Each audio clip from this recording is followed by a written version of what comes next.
Hello everyone, आज मी तुमच्यासाठी अगदी सोप्या पद्धतीने एक स्वीट डिश घेऊन आली आहे। नाव आहे बालुशाही। एकदा तुम्ही बालुशाही नक्की ट्राय करून बघा।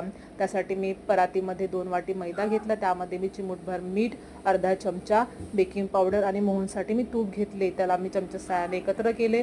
थोडं थोडं पाणी टाकून मैदा फक्त भिजवून घेणार आहे। आपल्याला चुरायचं नाही आहे, फक्त भिजवायचं आहे। नंतर झाकून ठेवून त्याला रेस्टला ठेवायचे आहे।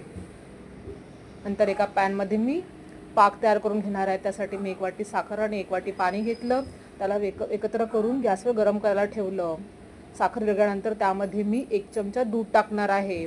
यामुळे साखरेची जी काही घाण असेल ती निघून जाते। ती घाण मी चमचा साहाय्याने काढून घेतली। आता पाक मी होऊ देणार आहे बघा। आता त्यामध्ये मी खायचा रंग ऑरेंज कलरचा आणि वेलची पूड टाकली आहे।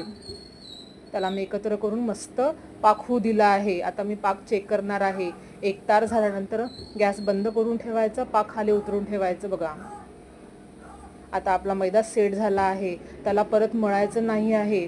बोटाच्या साहाय्याने हळूवारपणे अशा पद्धतीने त्याला लांबवायचं आहे बघा। नंतर सुरीच्या साहाय्याने त्याचे 2 भाग करायचे। 2 भाग एकमेकावर ठेवून परत हाताने, हलक्या हाताने त्याला असं लांबवायचं आहे। परत सुरीच्या साहाय्याने त्याचे 2 भाग करायचे आहे। 2 भाग एकमेकावर ठेवून परत त्याला असं लांबवायचं आहे। ही प्रोसिजर आपल्याला 7 ते 8 वेळा करायची आहे। शेवटच्या याला बघा, अशा पद्धतीने त्याचे बारीक बारीक लेयर्स होतात। शेवटी त्याचे 4 भाग करायचे आहे। 1 भाग घ्यायचा आहे, हलक्या हाताने त्याचा रोल करायचा आहे, दाबून करायचं नाही, त्यामुळे लेयर्स जातील बघा। हलक्यातून त्याचे असं रोल तयार करायचा। सुरीच्या साहाय्याने त्याचे 5 भाग करायचे। एक पाती घ्यायची, त्याच्या हातावर हलक्या हाताने बॉल तयार करून घ्यायचं, त्याला थोडं प्रेस करायचं आणि बोटाच्या साहाय्याने त्यामध्ये होल पाडायचं बघा। जसं आपण मेंदू वड्याला पाडतो तसं। अशा पद्धतीने आपण बाकीचे बालुशाही करून घ्यायची।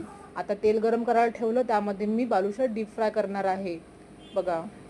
गोल्डन कलर येऊपर्यंत छान बालुशाही तळून घ्यायची बघा।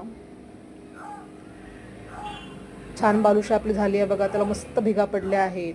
आता ही बालुशाही, गरम गरम बालुशाही तुम्ही कोमट कोमट पाकामध्ये टाकायची। चमच्या साहाय्याने बालुशाहीवर पाक टाकायचं बघा आणि 10 मिनिटापर्यंत बालुशाही पाकामध्येच ठेवायची बघा।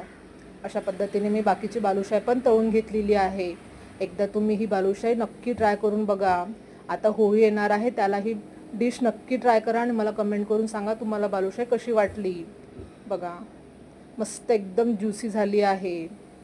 गोड गोड बालुशाही आपल्या परिवाराबरोबर बसून मस्त खावी। आजची रेसिपी तुम्हाला कशी वाटली कमेंट करून मला नक्की सांगा।